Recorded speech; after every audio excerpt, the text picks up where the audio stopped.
Hi, welcome to another edition of TFT Hyperroll, where I show you some of the comps that I'm using, how I build them, in the hopes that you can either just enjoy watching it or maybe learn something and become a slightly better player. This one started off a little bit funky. I wasn't sure which way it was going to go. I 2-starred the Senna fairly early, so when I saw an Olaf, I picked him up and said, okay, at least I know I'll have 2 Sentinels and I can see where it goes from there. It's a no-brainer to put the Bloodthirster on Olaf. It'll work into pretty much any Skirmisher or Sentinel build and also into a lot of others. I roll down and I find a 2-star Kled.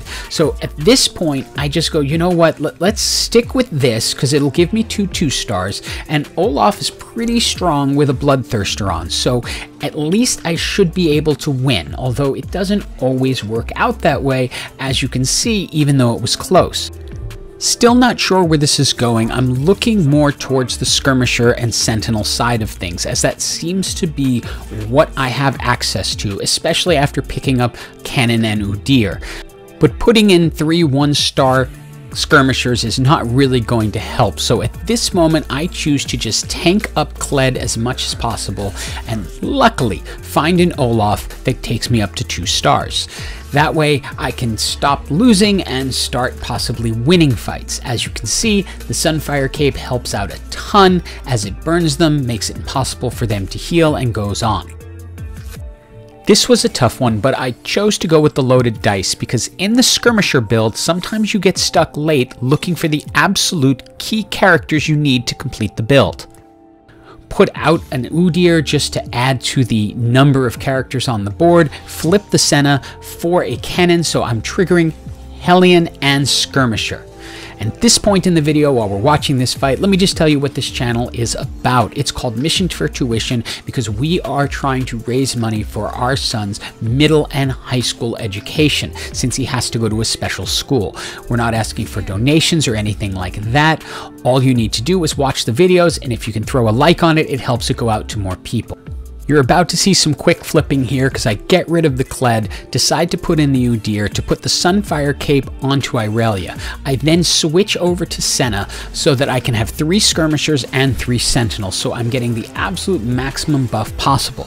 Leaving an Udyr wouldn't have given me the 3 Sentinels, so it wasn't worth doing. Notice how effective the Sunfire Cape is on Irelia.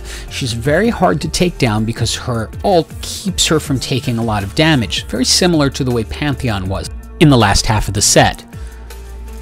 Out of this NPC round, we pick up a spatula, and that is awesome because that's going to give us lots of possibilities down the road. But this is not ideal.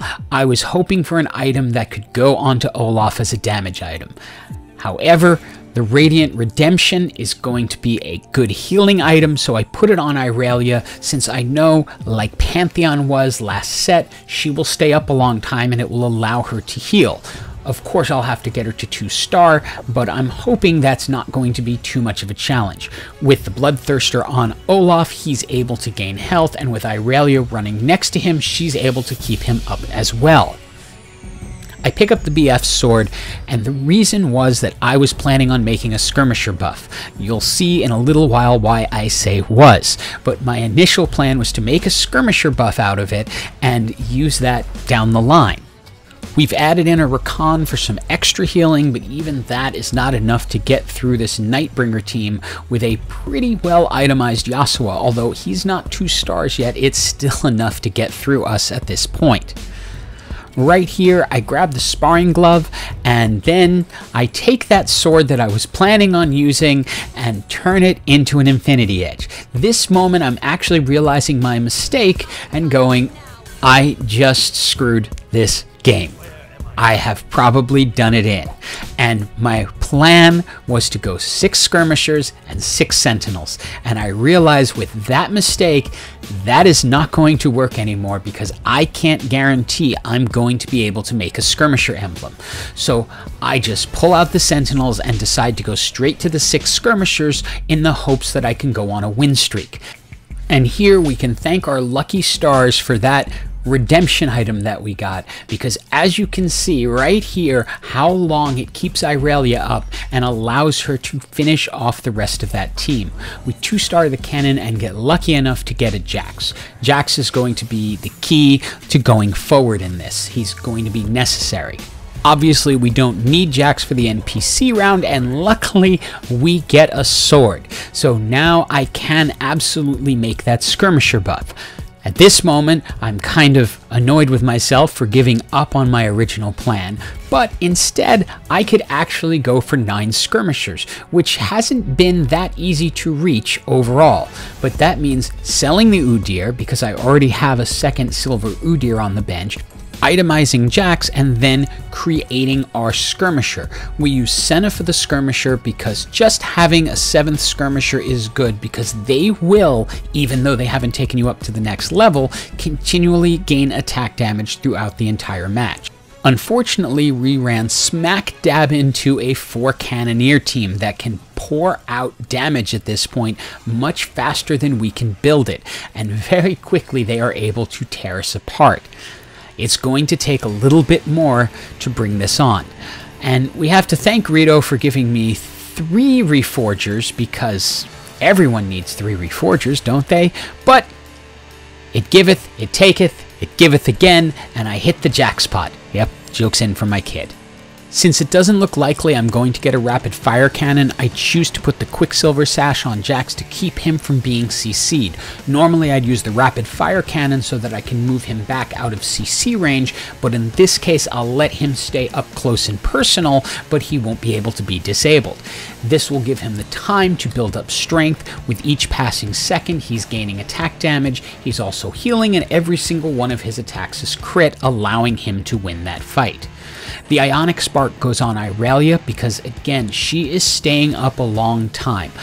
The Archangel Staff has no real use in this build. There's nothing it's going to help with. So why don't we stick it on someone and make use of these Reforgers? Luckily, we got a Spear of Sojin, which actually will have a use down the road. Right now, we have Senna and Lucian serving as Cannoneers, so if Senna can cast more often right now, that's great. It'll help the team keep going.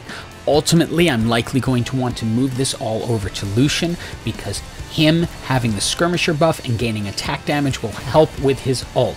Luckily, even at 1 star, he was able to finish that off.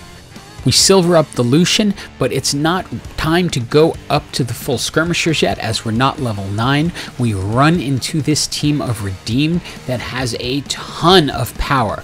Lucian's ult is able to clean a lot of it out, but not all of it, and so we are now down to 1 life left. With 4 health and everything now doing 6 damage, it's a problem.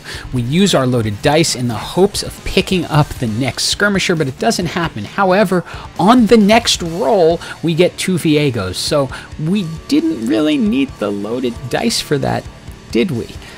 With that 8th Skirmisher, we can sell Senna and turn Lucian into the 9th Skirmisher. Now, with 9 Skirmishers, we are going to be picking up 15 attack damage per second throughout the fight. And remember, Lucian's culling works off of that.